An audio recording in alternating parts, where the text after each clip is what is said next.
welcome to the Kidsgate Pen Pal video. My name's Janelle and I am so excited to show the letters that came in this week. Yay! Do you notice anything different about me?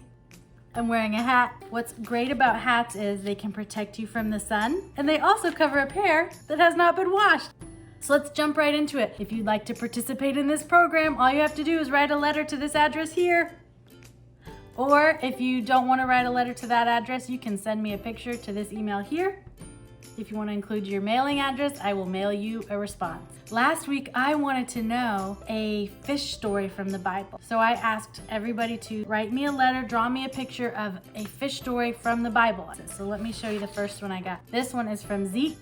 And this says, how many did Jesus feed? So this must be the story of Jesus feeding the 5,000 with just a couple of fish and several loaves of bread. You know what I love? Look at the stickers of all the fish examples. I also heard that right here, little sunglasses. Zeke drew some really cool sunglasses on those fish. Thank you, Zeke, for doing this. It is so beautiful. I love the sunglasses. I love the stickers. It's just perfect. We got this from Piper. This was one of the coloring sheets I mailed out to those who had sent in a picture last week. Piper put some Moana stickers on there. Very themed with the fish. Thank you, Piper. It's perfect. This next one is from Sammy. Not only did she color in the fish coloring page that I sent in last week, mailed to everybody who responded. Look at all those colors, so pretty. On the back, she drew a picture of the fisherman and Jesus calling out to Simon Peter to drop his fishing net. So these are the boats.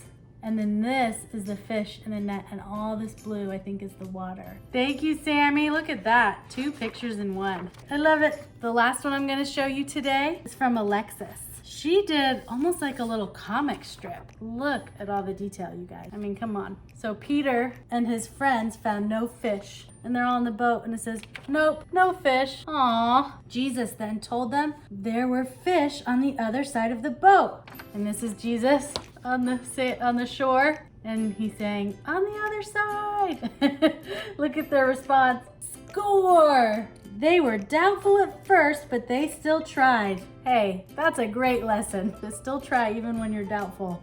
It says Peter was more excited about Jesus than the fish. And this person says, we got so much fish. Thank you so much, Alexis. I hope you continue to write in. I loved the way you worded that. I love the expressions on their faces. It's just the best. Thank you. Again, if you'd like to participate in this, mail us a picture to the address posted here. Send us an email to this address here, and we will be sure to not only post your picture in this video, but we will write you back and make sure to send some really fun activity pages too. So let's move on to the craft because we have a fun one today.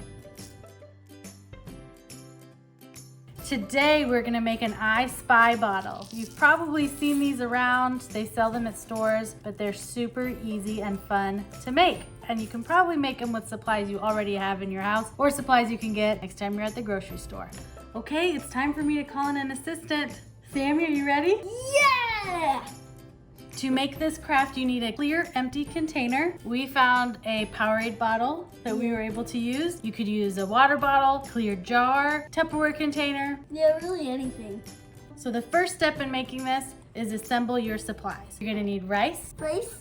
I have plenty. And then we need a lot of teeny tiny objects to fill in here. So Sammy, let's go look for some objects. You ready? Yeah! Okay, let's go explore. We'll be right back.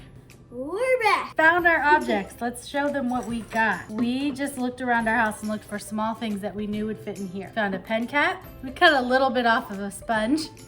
Fridge magnet we cut up. Yeah. Toothpick. We found a button. A googly eye. A little charm from some jewelry. Broken clip off of clothespin. Yeah. It works. Staple. A rubber band. Star from my charm bracelet. From one of my charm A little bracelets. star, yeah. And I just cut a piece of paper. So before we put these in the container, you know what we need to do? What? We need to write them down. So that way we know what to look for. Okay, we've got our list. Now we know what to look for inside of our craft. Okay, Rice. now we are ready to assemble. So Sammy is gonna take a scoop of rice. I have a funnel that I'm gonna hold in place, and she's gonna scoop the rice into the cup. Yep, way up high, there we go. Okay, after this scoop, let's add a couple of items. So I'm gonna put my staple, S, star button. Okay, let's do some more rice. We're gonna bury that in there.